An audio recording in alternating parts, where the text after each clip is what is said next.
Right, నేటితో బోరుగడ్డకు మధ్యంతర bail గడువు అయితే పూర్తి కానుంది. రాజమండ్రి సెంట్రల్ జైల్లో లొంగిపోతాడా లేదా అనేది చర్చనీయాంశంగా మారింది. తల్లికి అపోలో ఆసుపత్రిలో చికిత్స అని మధ్యంతర బెయిల్ అయితే పొడిగించుకున్నారు బోరుగడ్డ అనిల్. గుంటూరు లలిత హాస్పిటల్ డాక్టర్ చేత మెడికల్ సర్టిఫికేట్ కూడా తెప్పించుకున్నారు బోరుగడ్డ. అయితే సర్టిఫికేట్ ఫేక్ అని తేలడంతో పోలీసులు సీరియస్ అయ్యారు. జైలులో లొంగిపోకపోతే చర్యలు తీసుకునేందుకు సిద్ధమవుతున్నారు పోలీసులు.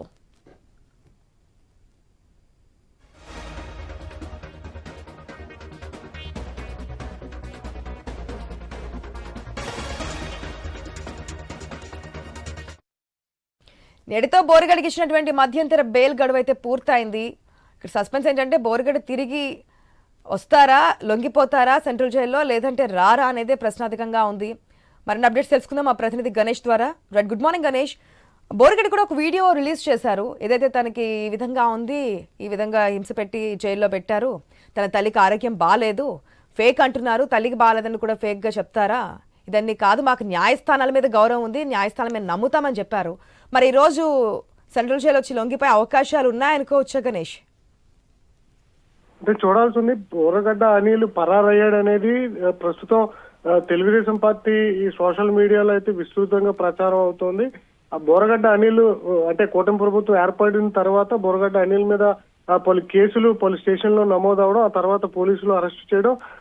ఈ సందర్భంలోనే ఫిబ్రవరి 15వ తేదీ నుంచి 28 వరకు కూడా తన తల్లికి అనారోగ్యంగా ఉంది, ట్రీట్మెంట్ చేయించాలని చెప్పి బోరగడ్డ అనిల్ కోర్టును ఆశ్రయించడంతో బెయిల్ మీద మధ్యంతర బెయిల్ మీద బయటకు వచ్చాడు. ఆ తర్వాత ఫిబ్రవరి 28 వరకు బెయిల్ గడువు పూర్తి కావడంతో గడువులోగా సూపరింటెండెంట్ అయితే లొంగిపోవడం జరిగింది. అయితే మరొకసారి తన తల్లి ఆరోగ్యం క్షీణించిందని చెప్పి చెన్నై అపోలో ఆసుపత్రికి తీసుకువెళ్లి చికిత్స చేయించాలని చెప్పి హైకోర్టులో పిటిషన్ దాఖలు చేయడంతో ఈ నెల 1వ తారీఖు నుంచి 11వ తారీఖు వరకు కూడా మధ్యంతర బెయిల్ అయితే హైకోర్టు పొడిగించడం జరిగింది. ఇదే క్రమంలో ఆ పోలీసులు బోరగడ్డ అనిల్ ఆసుపత్రికి వెళ్ళలేదు, తన తల్లికి ట్రీట్మెంట్ చేయించలేదు, కేవలం బోరగడ్డ అనిల్ తల్లికి కూతుళ్లు మాత్రమే ట్రీట్మెంట్ చేయించారు. అనిల్ చెన్నై వెళ్ళలేదు, హైదరాబాద్ లోనే ఉన్నట్లుగా పోలీసులు ఐడెంటిఫై చేశారు. దానికి తోడు బోరగడ్డ అనిల్ కూడా ఒక వీడియోను తాజాగా విడుదల చేయడం జరిగింది.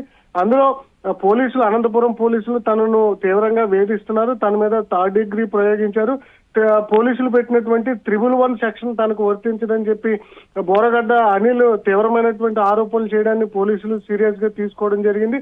అదేవిధంగా బోరగడ్డ అనిల్ ఆ కోర్టుకి సబ్మిట్ చేసినటువంటి ఈ సర్టిఫికేట్ ఏదైతే ఉందో ఆ సర్టిఫికేట్ కూడా ఫోర్జరీ చేశారు. గుంటూరు లలిత హాస్పిటల్ డాక్టర్ శర్మ సర్టిఫికేట్ ఇచ్చినట్లుగా బోరగడ్డ అనిల్ చూపించినటువంటి సర్టిఫికేట్ ఫేక్ సర్టిఫికేట్ గా పోలీసులు ఆరోపిస్తున్నారు.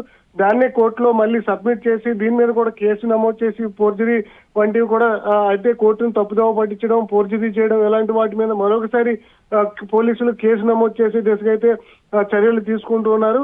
అయితే వాళ్ళతో మధ్యంతర బెయిల్ అంటే గడువు ముగియడంతో రాజమండ్రి సెంట్రల్ జైలుకు వచ్చి బోరగడ్డ అనిల్ లొంగిపోవాల్సి ఉంది.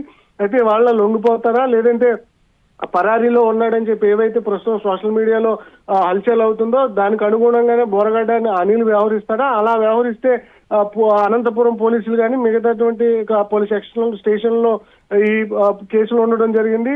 బోరగడ్డ అనిల్ హైదరాబాద్ లోనే ప్రాంతంలో ఉన్నట్లుగా అనుమానిస్తూ ఉన్నారు. ఇప్పటికే తెలంగాణకు ఒక ఆంధ్రప్రదేశ్ నుంచి ఒక పోలీస్ టీము బోరగడ్డ అనిల్ కోసం వెళ్ళినట్లుగా తెలుస్తుంది. అయితే బోరగడ్డ అనిల్ ఎక్కడున్నదనేది మాత్రం ఇప్పటి వరకు సమాచారం లేదు.